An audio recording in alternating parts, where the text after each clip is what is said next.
Hi, I'm Robert F. Kennedy Jr. I'm the Secretary for the Department of Health and Human Services. In the final months of the election, President Trump repeatedly called for removing toxins from our food supply. He added his voice to the millions of Maha moms who were touting the Make America Healthy Again agenda. The first step is radical transparency because right now, not even the U.S. government knows what's in our food. In 1958, the government created a designation called Generally Recognized as Safe, or Gras, so that we can make common ingredients like salt and baking soda exempt from testing.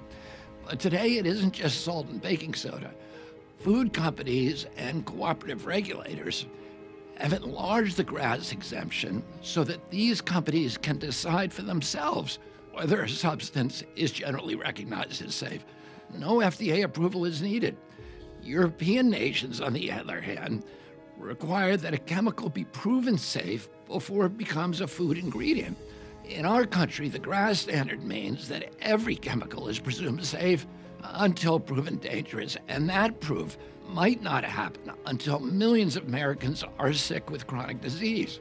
This mass experiment on the American population with Gras has, in short, been a catastrophe. We now have around 10,000 chemicals in our food, while Europe has only 400. For example, titanium dioxide, potentially linked to DNA damage and cancer, is banned in the EU, but it's in our children's food. Potassium bromate, a suspected carcinogen, banned in Europe and Japan. And you guessed it, it's in our children's bread. Food dyes such as red dye 40 and yellow 5 and 6 come with warning labels in Europe.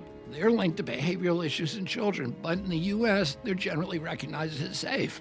I can't really blame the food companies. They're just doing what we've allowed them to get away with in a system that's taken on a life of its own.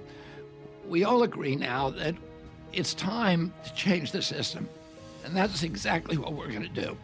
I am today directing the FDA commissioner to start the process of changing the rules to eliminate the self-affirming Gras pathway for new ingredients. I'm also directing the FDA and NIH to ramp up post-market assessments of Gras chemicals currently in our food so that we can rapidly identify the compounds that are making Americans so sick, and so that American consumers and regulators can make informed decisions. This issue isn't going away. Moms aren't going to return to wanting chemicals in our food that are banned in other developed countries. Even industry knows that we have to change. So I promise you, I'm going to work with all parties, the companies, the moms, the scientists, the consumer advocates, to make American food the healthiest in the world the way that it was when I was a child. Produced by the U.S. Department of Health and Human Services.